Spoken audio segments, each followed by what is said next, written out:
प्रेक्षक हो नमस्कार.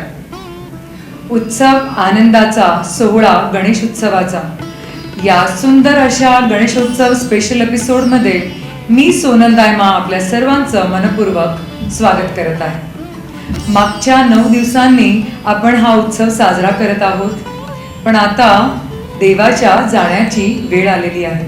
आपल्या जीवनाला एक सुंदर असा नियम लागला होता.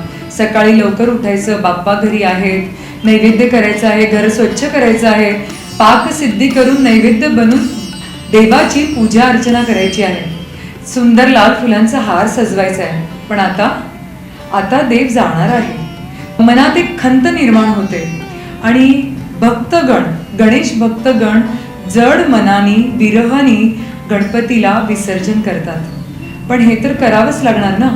पण का? मुलं एकदम कुतूहलाने विचारतात की गणपती बाप्पाला का पाठवायचं आई, आपण आपल्या घरीच नाही ठेवून घेऊ शकत का?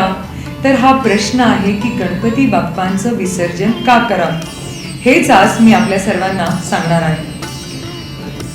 कथा अशी आहे की महर्षी वेदव्यासजींनी महाभारताची रचना केली, पण त्यांना हे लेखन कार्य कुणाकडून करून घ्यायचं होतं आणि त्याच्यासाठी त्यांनी गणपती देवाला विनंती केली की देव, तुमच्यापेक्षा हे कार्य कोणीही करू शकत नाही, कारण गणपती देव हे लेखणीमध्ये पण अति उत्तम आहेत आणि बुद्धीचे दाता आहेत ते.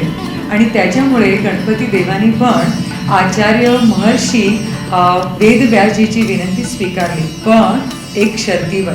त्यांनी सांगितलं, बघा व्यासजी, तुम्ही कथा सांगा आणि मी कथा लिहिणार, पण तुम्हाला ही महाभारताची कथा सतत सांगावी लागणार. ज्यावेळी तुम्ही थांबणार त्यावेळी माझी लेखणी तिथेच स्टॉप होणार, त्यानंतर मी पुढे लिहिणार नाही. ठीक आहे. हे ऐकून, गणपतीजींची ही शर्त ऐकून वेदव्यासजीने सांगितलं की बाप्पा, मला तुमची ही शर्त मान्य आहे, स्वीकार आहे, पण माझी एक विनंती आहे बाप्पा, की मी जी कथा आपल्याला सांगणार ती कथा आपण एकदा समजून, एक एक वाक्य समजून मगच लिहिणार, असा वचन तुम्ही मला द्या. बाप्पांनी सांगितलं, ठीक आहे, वचन आहे माझं, मी कथा समजूनच लिहिणार. आणि अशी सुरुवात झाली.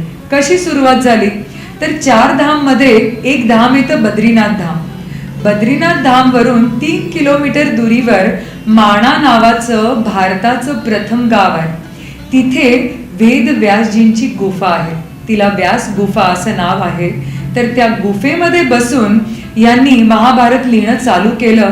तो दिवस होता महाभारताची रचनाची लेखणी चालू केली गणपती रायांनी. तो दिवस होता गणेश चतुर्थीचा आणि 10 दिवस त्याचं लेखन केलं आणि 10व्या दिवशी म्हणजे अनंत चतुर्दशीला महाभारताची रचनाचं लिखाण पूर्ण झालं. वेदव्यासजींनी डोळे उघडले आणि पाहिलं तर बाप्पांच्या शरीराचा तापमान वाढला होता. बाप्पांच्या अंगावर माती आणि धूळ लागलेली होती आणि तिथे जाऊन बाप्पांना त्यांनी स्पर्श केला तर अक्षरशः चटकाच लागला. वेदव्यासजी घाबरले. त्यांनी गणपती रायाला घेऊन सरस्वती नदीमध्ये स्नान करून घेतलं आणि स्नान केल्यानंतर बाप्पांच्या शरीराचा जो तापमान होता तो कमी झाला आणि शीतलता मिळाली. आणि त्याच्यामुळंच अनंत चतुर्दशीच्या दिवशी बाप्पांचा विसर्जन केला जातो. गणपती हे जलाचे अधिपती आहे, म्हणूनच त्यांना परत एकदा जलामध्ये पोहोचवलं जातं. आणि प्रियजनो, तसा पण निसर्गाचा एक नियम आहे की ज्या गोष्टीची सुरुवात होते ना, त्या गोष्टीचा अंत हा निश्चितच आहे. आणि कालचक्राने, निसर्गाच्या कालचक्राने गणपती विसर्जनातून हे आपल्याला पटवून दिलेलं आहे. कारण गणपतीची मूर्ती निसर्गातूनच निर्माण केला जातो आणि निसर्गातच विलीन होते. तर प्रिय भक्तगण, आज तुम्ही जेव्हा गणपतीचं विसर्जन करणार तर त्या गणपतीच्या विसर्जनाबरोबरच तुमच्या दुर्गुणांचं, नकारात्मक विचारांचं, व्यसनाचं आणि क्रोध, मत्सर, ईर्ष्या, द्वेष, लोभ या सगळ्यांचा त्याग करून गणपती बाप्पांचा आशीर्वाद घेऊन पुन्हा नव्याने एक सुरुवात करा. तर उत्सव आनंदाचा आणि सोहळा गणेशोत्सवाचा या कार्यक्रमाचा शेवट इथेच होतोय. माझी अशी आशा करते की आपल्या सर्वांना या 10 दिवसात या कार्यक्रमाच्या निमित्ताने खूप काही जाणायला मिळालं आणि नक्कीच बाप्पांचा आशीर्वाद आपल्या सगळ्यांना प्राप्त झाला असेल. पुन्हा लवकरच भेटूया. गणपती बाप्पा मोरया. पुढच्या वर्षी लवकर या.